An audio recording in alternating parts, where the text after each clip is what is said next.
Oh damn, looks like we got an incoming pog.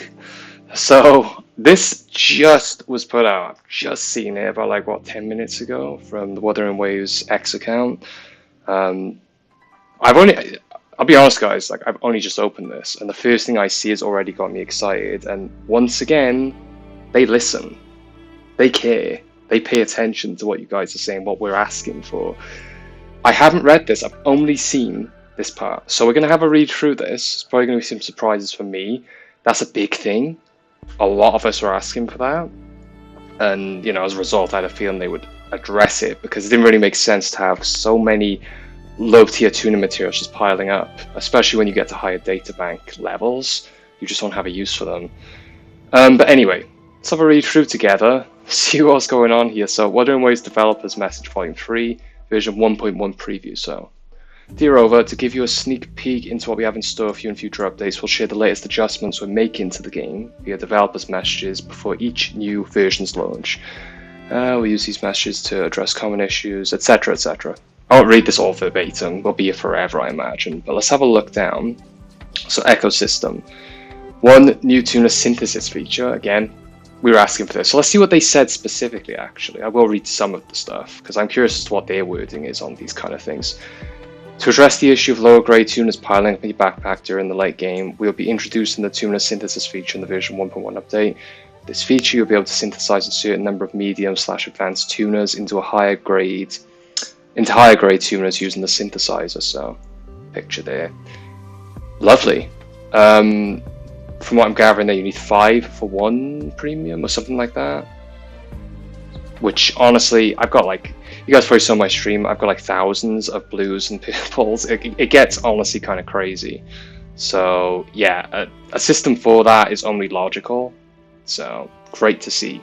Fantastic, really happy about that. Increased Union XP reward for unlocking new Echo entries. Excellent. I'll be honest, guys, I'm already maxed on databank, but that's good for a lot of people right now who aren't as deep into the game, aren't as far in, and have a lot more echoes to collect, so that's really nice. Quicker progression on your union levels. Additionally, okay, I just say this now. We will retrospectively reward the Union XP for the number of Echo entries you have unlocked during 1.0 after the update. This compensation will be distributed via in-game mail. Nice. Okay, I wasn't expecting that at all. When I read that, I thought it was just going to be for earlier players at this point, but wow, great. Higher cost range for echoes rewarded for activity points. We've heard your feedback about the high variability and the cost range of echoes rewarded by gaining required activity points. To improve your experience, we have removed cost 1 echoes from the activity points now. Only cost 3, cost 4 will be rewarded as for activity points. After the version 1.1, once you accumulate 100 activity points for completing the guidebook task, you'll receive a random echo of cost 3 or 4 quality. Okay, excellent. Just another thing that makes more sense. I mean, because you can get cost 1 echoes just from farming extremely frequently. They're not exactly special or things you would consider like wins to get, I would say, to be honest. So that's a nice little change there. Databank level cap raised. I think I talked about this in my last video. There was like rumors / leaks. Well, not so much about the. Oh, it is confirmed. Yeah, that's what it is. Yeah, so after the version 1.1 update, the level cap for the databank will be raised to 21. After reaching level 21, all echoes drop will be guaranteed to be a 5-star rarity. Pog. So that was correct then, because like I said in my video, I heard that. It was kind of a leak at the time, wasn't 100% sure, but that's great. So that also, you know, lends usage to this conversion mechanic, because we will absolutely need that. It'll just make sense. New fun in Mount Firmament, Echo Transformation. Get ready for some fun. In select areas of Mount Firmament, you can now transform into Echo Clang Bang to explore the area. Stay tuned for more creative Echo puzzles and challenges. That's cool. Implementing the Echoes into puzzles, I think, is awesome. It encourages, again, the actual Echo farming, you know, nature of the game, of which you wouldn't need to do too much for at least one copy to do puzzles. I think that's great. And encourage exploration to find these new echoes and engage with them. Awesome. Very happy to see that too, actually. That's great. Other optimizations. We know about some of this from what I'm just eyeing over here. So removing Tacit Field reward collection animation, great, because it's honestly pointless. From the first time I saw it, like I didn't need to see it ever again. So yeah, just like kind of delays the farming process there needlessly. Like we know where the rewards are, we know where we initiated the challenge, so it's fine. Lowered shell credit cost for echo leveling. This was something I think you guys were talking about on my live stream the other day, so great. I mean, yeah, great. You need shell credits for a lot in the game. There's so many talents to level, there's weapons to level, characters to level. You need shell credits for everything, so less for like one aspect. Echo leveling, which everyone's going to be engaging with, is nice. Simplified the cruise wing challenge. They've slowed down the speed of the cruising and extended the time limit. Oh, I actually liked, it didn't bother me to be honest, because you could kind of control the speed. You can go really fast and get it done quickly. But, whatever. I guess some people may be out of trouble with it. I did go pretty fast. Events and other rewards. Yeah, Death of Elusive Realm, of course. I'm not going to read through all these. I'll read the title because, this isn't so much changes now. We know that, like, Depths of Elusive Realm, we know that's going to be refreshed. So we'll just see these events, honestly, when they come. Of course, new area events. Very much looking forward to it. Increased convene item version exchange limit in the item exchange. Meridium to 7 of the fall. Oh, nice. Okay, sounds good. Preview of other special events. Version 1.1 is also bringing a bunch of other cool events your way. We got a 7-day login event. Awesome. Feature commission event, Lolo campaign. Feature combat event. Level material, double drop. All good stuff. Sounds good. Oh, they are adding underground. Okay, that early too. I mean, I'm sure some people probably be devil's advocates here and saying, oh, it should have been there day one though, shouldn't it? Why wasn't there day one? Well, I mean, to have stuff like that so early in a 1.1 update after they're already addressing a bunch of other issues and things and listening to our suggestions and feedback and criticism, very good. Very good. Layered maps and, being able to look underground, always happy with that. Very nice. Due to the volume of work involved in creating a layered map for all areas, the layered map for all areas in Jinjo will be released in future updates. Okay, so it's not a whole thing, but they're obviously listening to people, so that's great. New area quest progress. After the version 1.1 update, you'll be able to track your progress on exploration quests for the current area via map exploration progress. Nice. Slight quality of life change and implementation. Ooh, okay. I thought the loot mapper was already really good. It's much better than the compass that Genshin has, but it's getting even better in terms of the detection range.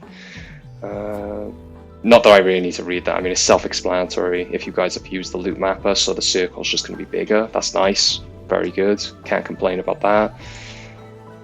New Resonator Gallery feature. After the 1.1 update, you can check all the resonators you have unlocked and their unlocked time in Gallery Crossed in Stars. Nice. Oh, nice. You can check all dialogues of completed mate. Oh, that's great. Like, it might not seem important to everyone to have like an archive of dialogue. I like that a lot. And to be frank, just one thing, because I've said this before, the English localization has had issues like in terms of typos and stuff. It'd be easy to report on that, I suppose. But more to the point and more importantly, it's really nice to have an archive of dialogue. If you want to look back on quest dialogue, or if maybe you missed something or didn't understand something fully, that's awesome. Really happy to see that as a feature. Just a bit more here. So, level requirement below for some main quests. Okay, that's, yeah. I mean, that's not something I so much need to worry about, but it'll be good for progression for new players or newer players. More number of types of guidebooks, activity point quests. We heard your feedback about the limited ways to earn the guidebook, the activity points. So they increase the variety and number of daily activity points. Great, that'll just make it easier to get through because it hasn't been a problem for me per se, but if you could do a broader range of things to get those activity points, that's even better, right? Can't complain. New combat style tags. With version 1.1 update, we're introducing combat style tags to categorize the combat mechanics of different resonators. We hope this will help you better understand each resonator's core combat style. Okay. They already have something like this, right? It already exists on the resonator page, but a filter for it yeah, I could see that being beneficial for people to understand newer characters, and certainly even the ones that exist. I think a lot of us are still trying to figure out what does this character do best. Like even this filter I'm seeing has like resonance liberation, so they're a character that relies or mainly utilizes their liberation for like damage or whatever, or support purposes. Yeah, great. We're just at the bottom now. I'm grabbing this, by the way, because my scrolling speed is pretty fast. I don't want to miss anything. New chat system rules. To make the chat system easier to use during gameplay, the chat box will be displayed at a half screen after the version 1.1 update. Cool. Controller mode interaction optimizations. Added a new camera. Oh, this is important for me, actually. I play on controller. Added a new camera adjustment setting for the controller mode. You can now invert the horizontal and vertical cameras. Not something I'm fussed about, to be frank. I like the camera movement the way it is. Change the controller mode shortcut key. Open chat as an open map. Enable key remapping for certain buttons on PlayStation controllers, making it consistent with the remapping options available for Xbox. Great. I'm looking to. Well, I was initially moving over to Genshin, but to be honest, it doesn't matter anymore. I was initially looking to like remap the attack button to circle on my DualSense, but it doesn't matter now. I'm used to Wuthering Waves, and I'm not going back to Genshin, so. And they just wrap up. If you have any other feedback or suggestions regarding the content experience, you can submit for the in-game service or feedback portal. We are, it's an important wrap up as well. We are committed to continuously improving the game to provide you with the best experience possible, and your voice is invaluable in the process. For more previews of version 1.1 and detailed update announcements, please join our official community and follow our social media accounts. We truly appreciate your continued attention and support. Great. I'm happy with pretty much everything there, and of course these things at the top that we were asking for. This was a big thing, honestly. A lot of people were having problems with retaining or even just gaining premium tuners, particularly. So there you go, guys. You can get rid of those lower tier ones you're not using anymore.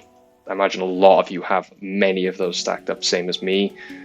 And yeah, I'm really looking forward to the update. I'm going to be making some videos, some streams around the time as well. So, you know, if you guys want to stick with me, if you fancy sticking with me, that'd be awesome. I really enjoyed the live stream I did the other day. I had some good interactions and talks with people. So that'll be it, guys. Some really good stuff. Further evidence that this company really does care and is actually listening to us. So yeah, looking forward to the future. I'll speak to you guys soon.